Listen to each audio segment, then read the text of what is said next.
ng The Voice Teens. Whose idea was that? That was my idea po. That was 2024. Yung nagkaroon po ng auditions for The Voice Teens. Ang coaches po nun was Bamboo, Sir Martin Rivera, Miss Casey. That is when I made my singing serious na po. Did you start singing while doing Angelito and doing Going Bulilit? After stopping po sa showbiz, Hindi ka nagkundirana or I did kundirana po for 1 year po. hindi ka nakabiyahe sa States? Sadly, no. Pero ang singing, did it come naturally? Yes, the singing came on naturally, but the handpick with the instruments, it didn't really inspire me to continue that way. Pero then, come nung pandemic, the only thing that was there was my guitar po. And I picked up my guitar. No choice ka. I had no choice. I wanted to sing songs, and I got my guitar and played chords, different chords. Nagustuhan ko po maglaro ng gitara, and now I love playing guitar. Because of that passion, I started making music po. My own music po. I composed a lot of songs po nung pandemic. I'm just doing this out of my own perspective of other people, you know. Welcome to the Paco's Place podcast.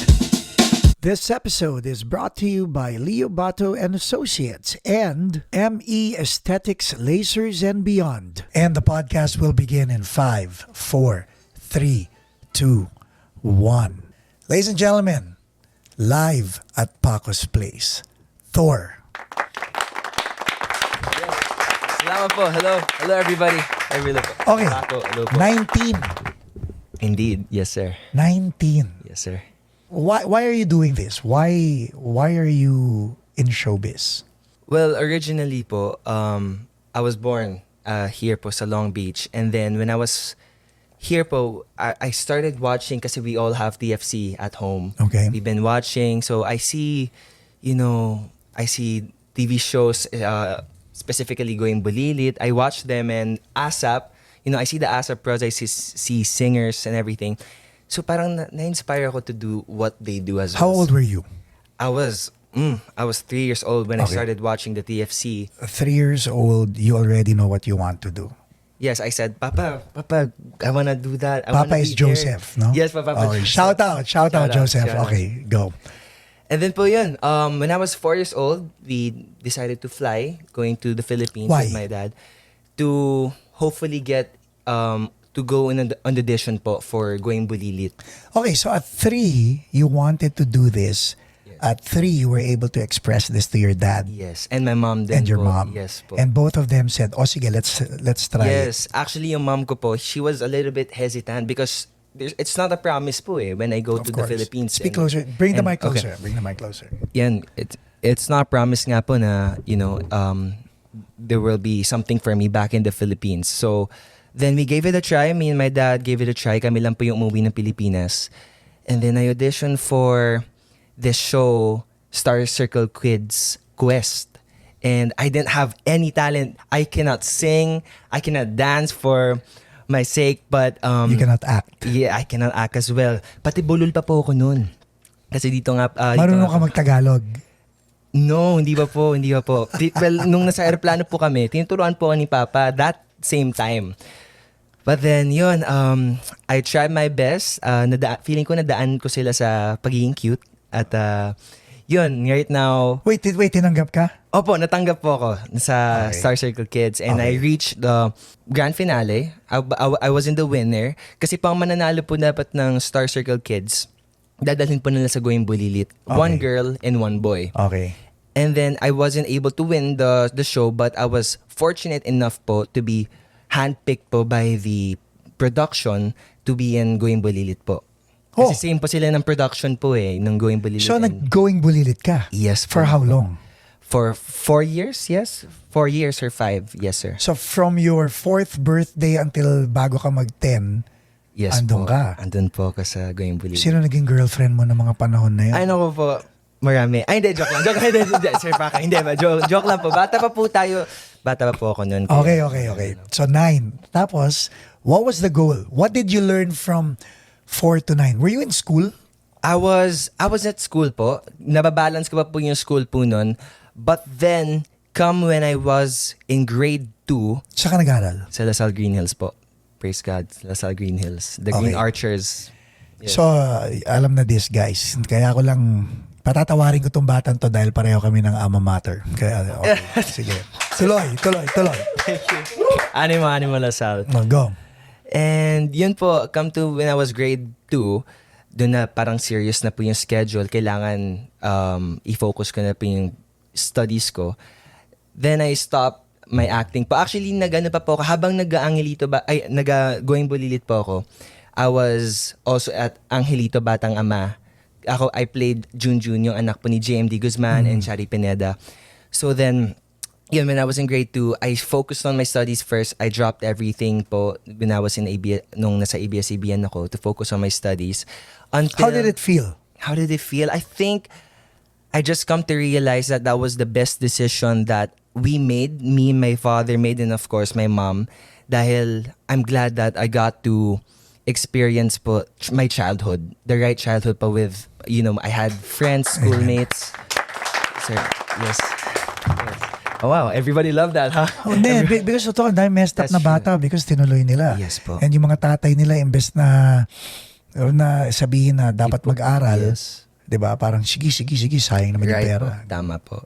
So then, yes, then when I was grade 10, dun pa that was 2024, may nagkaroon po ng auditions for The Voice Teens. PH. Ang coaches po nun was Bamboo, Sir Martin Rivera, Miss Casey. And Walang Sarah? wala sadly, wala po. I wish there was. Sayang pa naman, tinira mo yung tala na... Oh po, ay nakita niyo po yan, Sir Paco. Thank you, sir. Imagine mo kung nandun si Coach Sarah. No? I know po. That was Okay. big. Anyway, tuloy. Yes po, that is when I made my singing serious na po. I practiced. Pero did you start singing while doing Angelito and doing Going Bulilit, or was it after quitting showbiz? After stopping po sa showbiz. Hindi ka nagkundirana or... Oh, good thing you said that po kasi po when I was in Lasal, kasi senior high lang po yung ina-accept po nila sa Kondirana. I did Kondirana po for 1 year po. Yes. Hindi ka nakabiyahe sa States? Sadly, no. Sad. Sadly, no po. Kasi the current batch is right now here sa LA po. Yeah. Diba? So, Okay. yeah, unfortunately. So tapos nag-voice teens ka. What was the conversation with your parents when you wanted to join The Voice? Yes, I just want to share po. Before I was I auditioned for The Voice Teens, I do busking po sa Philippines. So natuto ka na rin eventually mag-gitara. Yes po. So kailan lumabas lahat tong talent na to? Nako, when I was like 9 years old, So pagkatapos mo ng Going Bulilit, bigla kang nahihilig naman sa music. yes po, Papa and Mama enrolled me sa music lessons and guitar lessons. Saan? Malapit po sa Trinoma, near Okay. Trinoma. But then I have a coach as well. Shout out Coach Francis. He taught me. He came to our house to teach me how to sing and to play instruments. Did it come naturally to you? Nako po, it didn't. The moment I held the guitar, I didn't want to learn how to play the guitar kasi it hurts po, Of my course. fingers and everything. I don't like, learning new things po Kahit before. lahat naman ng bagay, it hurts in the Right. beginning. Kahit love. Oh. Ay, grabe naman. May hugot, Sir Paco. Okay. May hugot. So, ang gitara, maiintindihan ko yun. Pero ang singing, did it come naturally? The singing, yes po, because I grew up as a church boy po. I love music. I love worshiping and praising. So, nasa praise and worship team ka? Wala. Not that time po. Okay. Not that time. But every time I listen, I grew up listening to Heal songs kay Darlene Sheck and Darlene gospel. Sheck. Yes, we love it. And then, You know, on a different note, when she left, wala. it changed. Oh, It changed, right? Naiba. Yes. Nung kanya pure pa talaga eh. Alam mo talagang it's praising I God. agree eh. with that po. Yes po. Diba? Yes. Ngayon, hindi, parang naging, no offense kina Brooke Fraser and everybody else after that. But anyway, I digress. So, Yes. tuloy. Right po. Yeah, I grew up listening to music and to being around that environment where there is full of, soul and gospel. So then, nakuha ko po yun.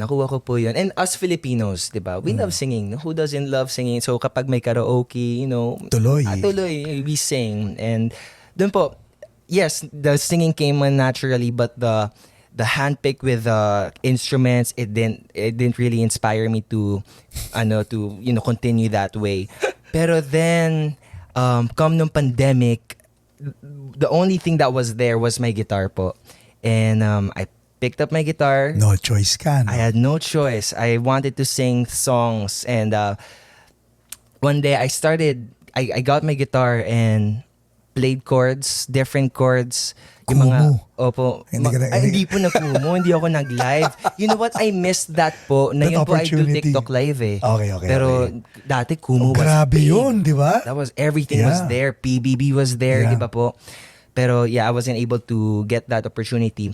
But then I picked up my guitar, started playing chords. Nagustuhan ko po maglaro ng gitara, and now I love playing guitar because of that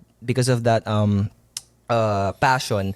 I started making music po, my own music po. I composed a lot of songs po nung pandemic out of just my it's not my experience po kasi I never had a relationship before, or wala naman akong galit kay Papa noon, pero hindi ko sinasabi ko sa kanya pa just to make sure hindi po ito sa pinagdadaanan natin kung bakit ako gumagawa ng kanta. I'm just doing this out of my own perspective of other people, So kasi minsan sinasabi niya, sabi niya, Thor, how do you make these songs? Wala na may galit ka sa akin, no? 'Di ba? Gumagano si Papa. Pero I just make sure na wala, Papa. It's everything comes from, of course, I always pray before. Papa taught me na always ask for wisdom to Lord na before I make music po. So that's what I do before I make music. And now I'm glad to say that I released my first single po called Bahagi under ABS-CBN Star Music po. I like that song, ha? Sir, I like that song. Thank you, sir. Thank you, sir. Okay, now balik tayo muna sa pag-usapan natin ng Bahagi in a bit. Pero yung The Voice Teens, whose idea was that? That was my idea po, na nakita po namin ni Papa.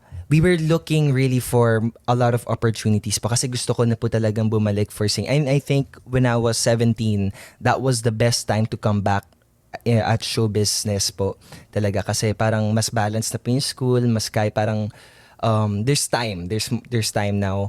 And so I told Papa, naghanap po kami. We saw that there was an audition for The Voice Teens.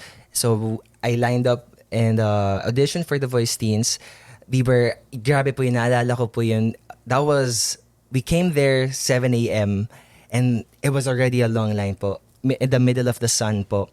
At may mga nagdadatingan po galing from different provinces. Some even went to fly po just to audition for The Voice Teens. And there's this teen in front of me po who was first sa line. She came from Tarlac. Tapos very kinakabahan siya noong time na yon, and I said, just do your best and God will do the rest. Tapos we were at the same tinawag kami dun sa audition. Five po kami, including her in front of me. At out of that 5 po, 2 lang po kami nakuha. Hindi po siya nasama po. So I really felt bad to her, and pero I believe that she has other plans. The Lord has other plans for her. True. But then yun po, doon ko na-realize na grabe, some people talaga, their passion for music talaga is so big na they will do anything for it. They will sacrifice their time, their school for it. And yun po, after that, nagtuloy-tuloy na po yung auditions po. I got in the show mismo po. Yeah. So, isa lang po yung umikat po sa akin nun which is Sir Martin Rivera. I sang Just the Way You Are. And actually po, hindi po ako yung pumili ng song na yun eh. It was ABS-CBN who chose that song for us po. Na Bruno Mars na Just the Way You Are, or Billy Joel Billy po. Joel? Yes Okay. po, Billy Joel. And then, So si Martin turned around, tapos... yes, turn around and... so you went on his team? Yes po, I went on his team po. So nung nagkita kayo nung June 7 sa PIDC? He was very shocked po to see me. He wasn't expecting. Sabi niya, okay, sorry for the word, but what the hell are you doing here, guys? Sabi, kasi kung nasan siya, dun nakikita po kami. Okay. So he picked you. Ano napulot mo sa... hindi ka nanalo ron eh. No po. I only reached the knockouts level po. Was that your first rejection? I'll say yes. That was my How first did it rejection feel? po. 4-year-old Thor, 17-year-old Thor, 13-year difference. riding high ka from 4 to 9. You come back, it's a different world. Definitely, yes. What were you expecting, and when you did not get the grand prize, how did Right. you feel? It was really different po eh. Kasi kapag bata ka, there's, they're gonna think that, you're still cute kapag nagkamali ka. If you didn't get what you want, parang it's still cute for them eh. It's okay because you're young. But now, it's like, I realized that this is the reality. This is real life. Na sometimes you get what you want, but maybe most of the times you don't get what you want. And I learned to accept that. But it was really okay for me po when I lost that battle po. Okay. I believe na God has different What was your plans. conversation with God when that happened? No, what was your prayer during the grand finals ng The Voice Teens? And what was your conversation when you did not get the grand final prize? Well, hindi pa po kasi grand finals po nung time na yun sa The Voice. That Okay. was like after knockouts. Parang semi, ano ba yun? Semi ba? Semis po yung umaga knockouts semi ka. po. Okay. Yes So when you po. got knocked out, how did it, sakit nun, no? Yes. Kasi parang isang level na lang voting Yun na nga, na eh. yeah. Voting na po siya after the next level eh. So, yun. I felt, no, before I sang. Balikan mo, before you sang, Yeah. I want, and the reason why I'm asking this is because I not to put you on the spot, but there are other people who might think it only happens to them. Right. And your testimony can encourage them to keep moving forward, diba? So as candid as you can, what was your mindset going into the knockouts, Right. and what was your confidence level, and what was your prayer to the Lord?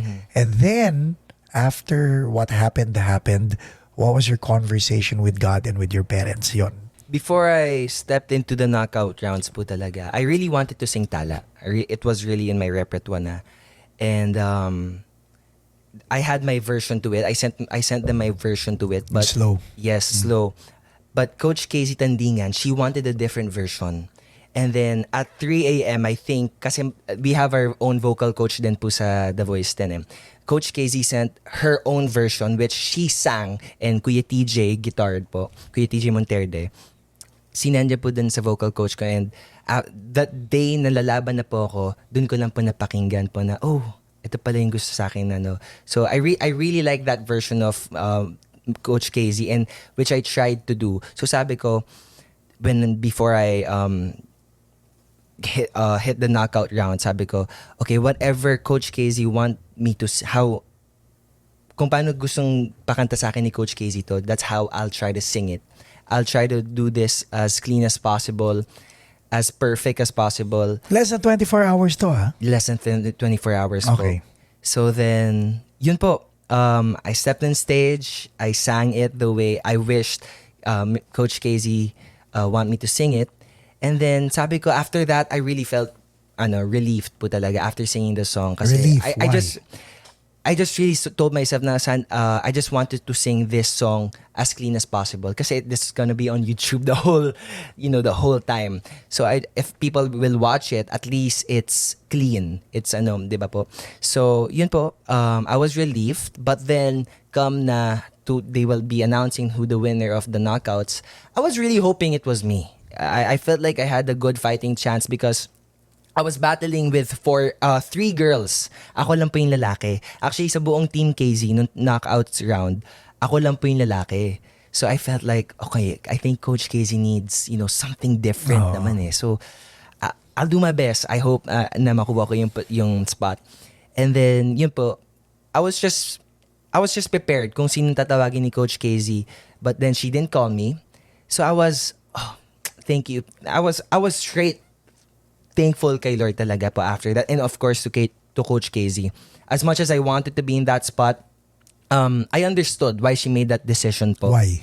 Because I know that my other teammates, yung mga other opponents ko po, did their best, did better than me. I always had that mindset po that in show business or in singing competitions, someone will be better than you. Somebody will be cleaner, have a cleaner version than you. Diba po? Yung po yung mga nananalo yung mga pinaghirapan po talaga nila, and who had really the most impactful performance po. Hindi kaya dahil yung length of preparation mo. Right po. Kasi I caught you when you said, I felt relief. I felt relief for that performance. Right. Kumbaga, in my book, ang tawag doon, tap board.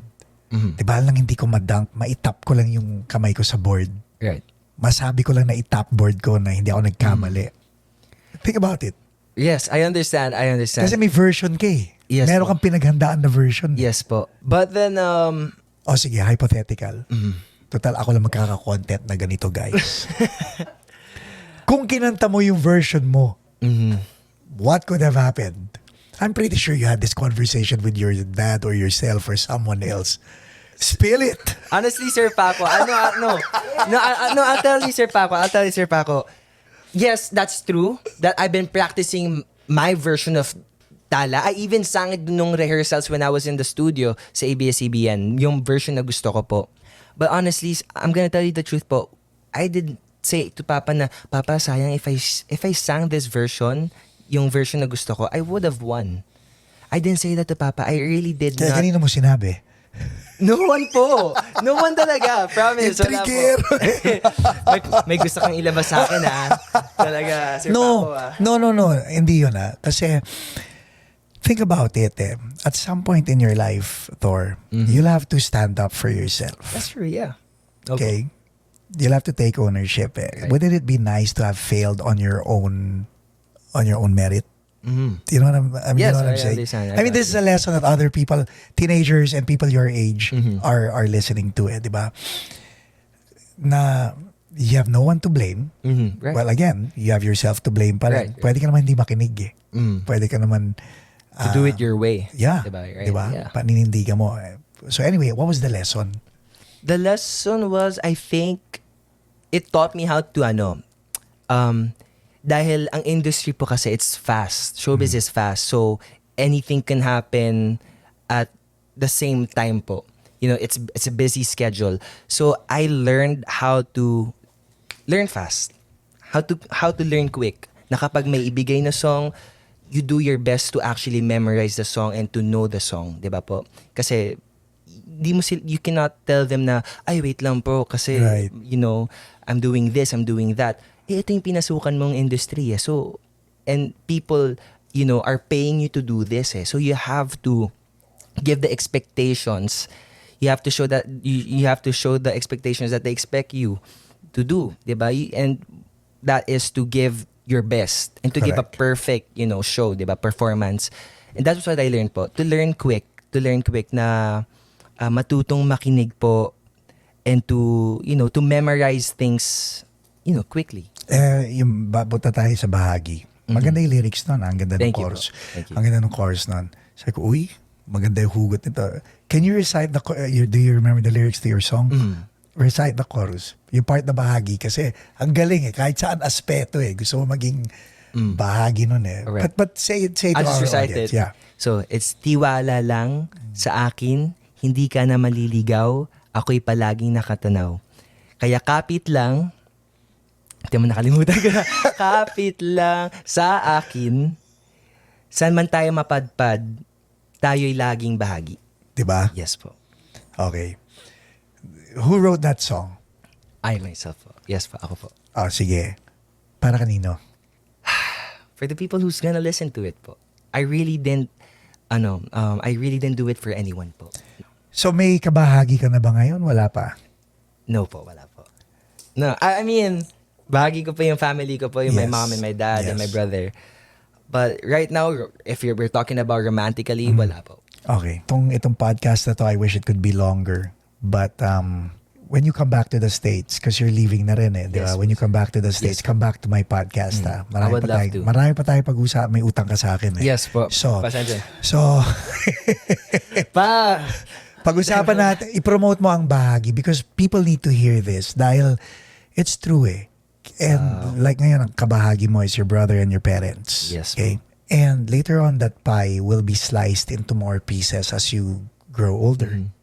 All right? Right. And that song, I really believe can stand the test of time. But can you remind other people to listen and stream your songs? Sige, remind them now. Yes. Thank you, Sir Paco. That means a lot po talaga. That's your audience. Thank you. But fam, please, once again, my name is Thor Valiente, and my song Bahagi is available on all music platforms. You can search it on Spotify, YouTube, Amazon, or Apple Music.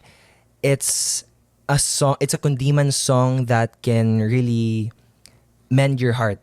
You have to realize na if you're thinking na wala kang kabahagi sa mundong ito, it doesn't mean na you need a romantic relationship with anyone para magkaroon ng bahagi.